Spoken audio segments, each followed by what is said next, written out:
പൊതുവെ പുരോഗമനവാദികളും മനുഷ്യത്വവാദികളും കമ്മ്യൂണിസ്റ്റുകാരും ഒക്കെ സോഷ്യലിസ്റ്റുകളുമൊക്കെ യുദ്ധത്തിനെതിരെയാണ്. ഒരു സംശയമില്ല, നമുക്ക് അതിനൊരു കുറ്റവും പറയാൻ പറ്റില്ല. കാരണം യുദ്ധം ഒരിക്കലും രാജ്യങ്ങളെ രക്ഷിക്കുന്നില്ല, ജനങ്ങളെ രക്ഷിക്കുന്നില്ല. അതുകൊണ്ട് യുദ്ധവിരുദ്ധ പ്രസ്ഥാനം ലോകത്ത് മുഴുവനുണ്ട്. ഇന്ത്യയും പാകിസ്ഥാനും തമ്മിലുള്ള സംഘർഷം നിലനിൽക്കുമ്പോൾ പാകിസ്ഥാനിൽ ലാഹോറിൽ യുദ്ധവിരുദ്ധ പ്രകടനം നടത്തിയ ആളുകൾ. അപ്പൊ അത് അവരുടെ അവകാശമാണ്, അങ്ങനെ പറയുന്നതിൽ ഒരു തെറ്റുമില്ല. കാരണം യുദ്ധം വിരുദ്ധമായി ലോകത്ത് ഒരുപാട് നോബൽ സമ്മാനങ്ങളൊക്കെ പലതും കിട്ടിയില്ല. യുദ്ധങ്ങൾ അവസാനിപ്പിച്ച ആളുകൾക്കാണ്, യുദ്ധം ഇല്ലാതാക്കുന്ന ആളുകൾ. ഇപ്പൊ ട്രംപ് തന്നെ നോബൽ സമ്മാനം കിട്ടാൻ സാധ്യതയുണ്ടെന്നൊക്കെ പറയുന്നു. കാരണം ഇന്ത്യ പാകിസ്ഥാൻ സംഘർഷം ഒഴിവാക്കി യുക്രൈനുമായിട്ട് ബന്ധപ്പെട്ട് സംസാരിക്കുന്നു, ചൈനയുമായി അണ്ടർ ദ ടേബിൾ ഡീലിംഗ് നടക്കുന്നു, ഫലസ്തീനിലെ പ്രശ്നങ്ങൾ പരിഹരിക്കാൻ ട്രംപ് ശ്രമിക്കുന്നു എന്നൊക്കെ പറയുന്നു. നോബൽ പ്രൈസ് കിട്ടാനുള്ള എല്ലാ സാധ്യതയുണ്ട്. കാരണം സമാധാനത്തിനാണല്ലോ നോബൽ പ്രൈസ്, യുദ്ധത്തിനല്ലല്ലോ. അപ്പൊ തീർച്ചയായും ആ അർത്ഥത്തിൽ കേരളത്തിലെ CPM-ന്റെ യുവ നേതാവ് M. സ്വരാജ് പറഞ്ഞതിൽ തെറ്റില്ല. അത് ആർക്കും പറയാം, ഏത് കാലത്തും മനുഷ്യർക്ക് പറയാവുന്ന ഒരു കാര്യമാണ്. യുദ്ധം അപകടകരമാണ്, അത് മനുഷ്യനെ കൊല്ലുന്നതാണ്, സമ്പദ് വ്യവസ്ഥയെ തകർക്കുന്നതാണ്, പ്രത്യേകിച്ചും സ്ത്രീകളും കുട്ടികളും അടക്കമുള്ള ആളുകൾ വലിയ ദുരിതത്തിലേക്ക് പോകും എന്നൊക്കെ നമുക്ക് മനസ്സിലാവും. നമ്മൾ യുദ്ധത്തിനെ ആഘോഷിക്കേണ്ട കാര്യമൊന്നുമില്ല എന്ന് തന്നെ ഞാനും വിചാരിക്കണം. യുദ്ധം പരമാവധി ഒഴിവാക്കുക തന്നെയാണ്. അതിനാണല്ലോ ഐക്യരാഷ്ട്രസഭ അടക്കമുള്ള സംവിധാനങ്ങൾ നമുക്ക് ഉണ്ടായിട്ടുള്ളത്, പല യുദ്ധങ്ങളും. പക്ഷേ എങ്കിലും യുദ്ധം ഒഴിവാക്കാൻ പറ്റില്ല, പലതും സംഘർഷം ഒഴിവാക്കാൻ പറ്റില്ല. അതിന് പല കാരണങ്ങളുണ്ട്. പ്രാദേശിക കാരണങ്ങളുണ്ട്, ദേശീയ കാരണങ്ങളുണ്ട്, സാമ്പത്തിക കാരണങ്ങളുണ്ട്, വേറെ വെള്ളം പോലും ഒരു കാരണമാവാം യുദ്ധത്തിന് എന്നൊക്കെ നമ്മൾ കണ്ടിട്ടുണ്ട്. പക്ഷെ M. സ്വരാജിന്റെ പ്രശ്നം, M. സ്വരാജ് അത് പറഞ്ഞ സമയമാണ് ശരിയായില്ല എന്നാണ് ഞാനിപ്പോഴും കണക്കാക്കുന്നത്. കാരണം രാജ്യം സംഘർഷത്തിൽ നിൽക്കുമ്പോൾ അങ്ങനെ ഒരു അഭിപ്രായം പറയുന്നതും ഒരു അത്ര ശരിയാണോ എന്നൊരു സംശയമുണ്ട്. ആളുകളുടെ ഇടയിൽ കൺഫ്യൂഷൻ ഉണ്ടാകും സ്വരാജിന്. കാരണം സ്വരാജിന്റെ നേതാവ് MA ബേബി പറഞ്ഞത് അതല്ല, ഇന്ത്യൻ സൈന്യത്തിനൊപ്പം നിൽക്കുന്നു തന്നെയാണ്. പിണറായി വിജയൻ എന്ന കേരള മുഖ്യമന്ത്രി പറഞ്ഞത് അങ്ങനെയല്ല, ബിനോയ് വിശ്വം പറഞ്ഞത് അങ്ങനെയല്ല. സ്വരാജ് മാത്രം ഇങ്ങനൊരു അഭിപ്രായം പറയുമ്പോൾ അത് കുറച്ചുകൂടി ക്ലാരിറ്റിയോടുകൂടി പറയണമായിരുന്നു. ഇന്ത്യ രാജ്യം ഭീകരാക്രമണം നടത്തിയ ആളുകൾ, അവർക്കെതിരെ ഇന്ത്യ തിരിച്ചടിക്കുന്നതിൽ തെറ്റില്ല, തിരിച്ചടിക്കാതിരിക്കാൻ പറ്റില്ല. ഇന്ത്യയിൽ ഇനി ഭീകരാക്രമണം വരാതിരിക്കാൻ വേണ്ട നടപടികൾ ഇതൊന്നും നടക്കുമെന്ന് എനിക്കറിയില്ല, ചെയ്യേണ്ടതാണ് എന്ന് പറഞ്ഞുകൊണ്ട് ഇതൊരു യുദ്ധത്തിലേക്ക് നീങ്ങരുത് എന്ന് പറയാനുള്ള അവകാശം സ്വരാജിനുണ്ട്. പക്ഷേ അത് വളരെ വേറെ രീതിയിലാണ് വ്യാഖ്യാനിക്കപ്പെട്ടത്, വലിയ തോതിൽ വന്നത്. അപ്പൊ അത് വേറെ തരത്തിൽ ആ ചോദ്യങ്ങൾ, ചില ചോദ്യങ്ങൾ ഇപ്പോ സന്ദീപ് വാര്യരടക്കമുള്ള പലരും ഇപ്പൊ ചോദ്യങ്ങൾ ഉന്നയിച്ചിട്ടുണ്ട്. രാഹുൽ ഗാന്ധി തന്നെ ഉന്നയിച്ചിട്ടുണ്ട്. ചോദ്യം എന്താ?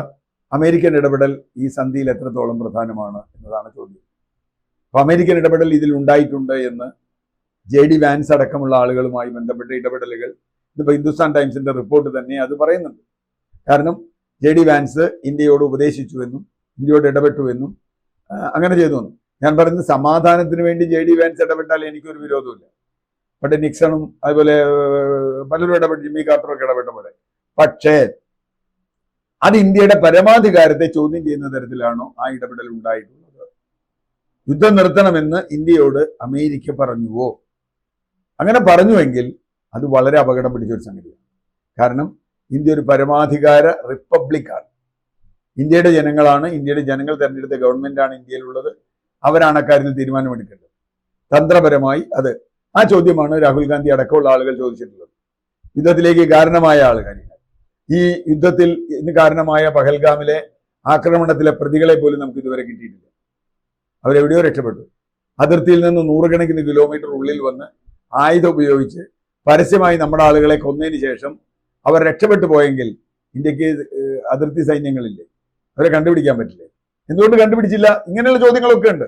സാധാരണ മനുഷ്യർക്ക് പല ചോദ്യങ്ങളുണ്ടാവും. ആ ചോദ്യങ്ങളാണ് യഥാർത്ഥത്തിൽ സന്ദീപ് വാര്യർ ഉന്നയിച്ചത്. ആ ചോദ്യങ്ങൾക്ക് പല പ്രസക്തിയുണ്ട്. ഇപ്പോൾ അമേരിക്കയുമായുള്ള ഇന്ത്യയുടെ ബന്ധം എന്താണ്?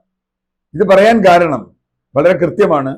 1970-71 കാലത്ത് അമേരിക്കയുടെ തീട്ടൂരത്തെ 7ാം കപ്പൽ പട ഇന്ത്യൻ തീരത്തേക്ക് അടുക്കുന്നു എന്ന വാദത്തെ വെല്ലുവിളിച്ചുകൊണ്ടാണ് ഇന്ത്യ ബംഗ്ലാദേശിന്റെ വിമോചന സമരത്തെ പിന്താങ്ങിയത്.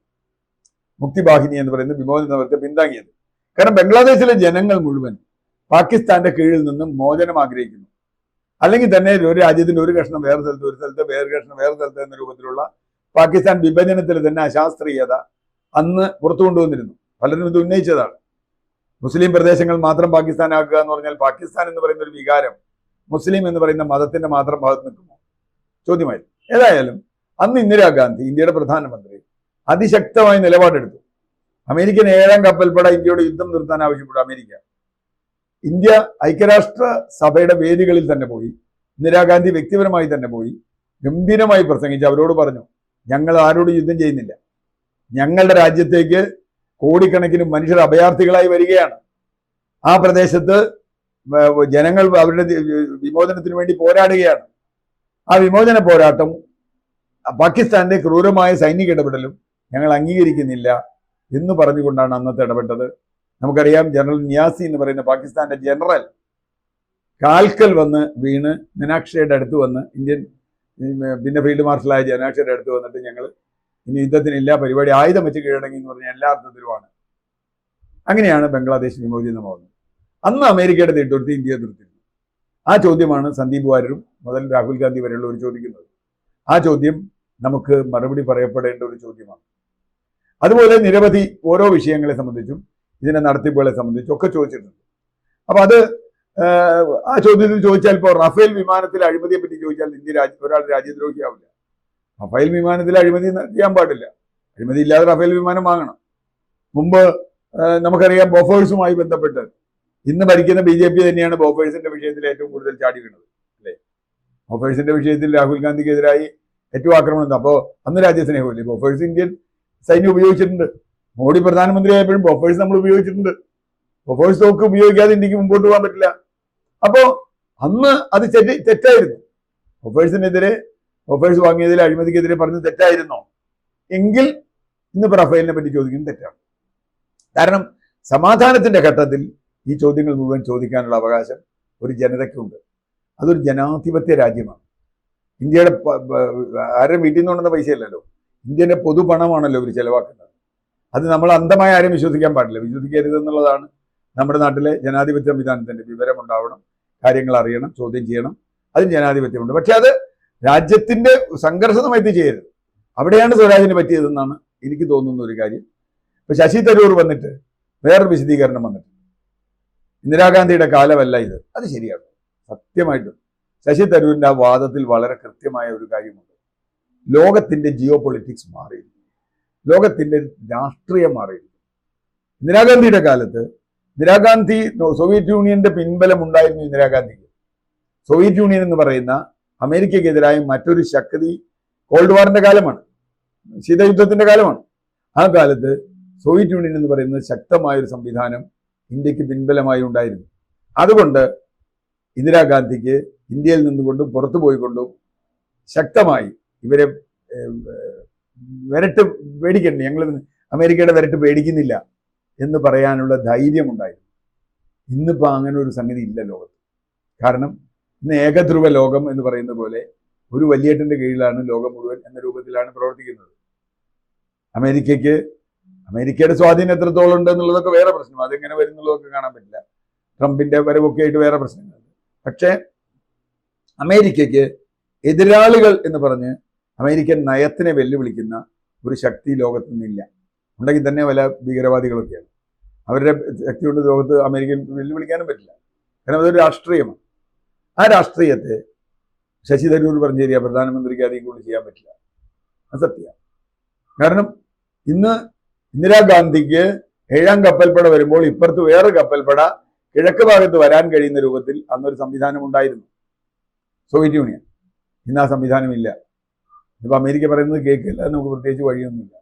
അമേരിക്കയെ പിണക്കാൻ നമുക്കൊണ്ട് പറ്റൂല. കാരണം അതാണ് ലോക സാഹചര്യം. അതായിരിക്കും നയതന്ത്ര വിദഗ്ധനായ ശശി തരൂർ കണ്ടെത്തിയത്.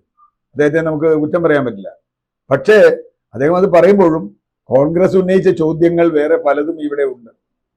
ആ ചോദ്യങ്ങൾക്ക് ശശി തരൂർ മറുപടി പറയണോ അതോ ഇന്ത്യൻ പ്രധാനമന്ത്രി മറുപടി പറയണോ എന്നുള്ളതാണ് ചോദ്യം. ശശി തരൂർ പറയുമ്പോൾ അതിൽ വേറെ ചില ദ്വയാർത്ഥങ്ങളൊക്കെ ആളുകൾ കാണുന്നുവെങ്കിൽ അത് ശശി തരൂരിന് ഗുണകരമല്ല എന്ന് എനിക്കിപ്പോൾ പറയാൻ പറ്റും. കാരണം അവിടെയും ഈ പറഞ്ഞ പോലെയുള്ള പ്രശ്നങ്ങളുണ്ട്. ആ നയപരമായി ഇന്ന വ്യത്യാസങ്ങളുണ്ട്. അന്നത്തെ ലോകമല്ല ഇന്നത്തെ ലോകം എന്ന് കാണിച്ചുകൊണ്ട് മോഡിയെ ന്യായീകരിക്കുകയല്ല, മോഡിക്ക് വേറെ വഴിയില്ല എന്ന് പറയുകയാണ് ചെയ്യേണ്ടിയിരുന്നത് എന്നാണ് എൻ്റെ നിലപാട്.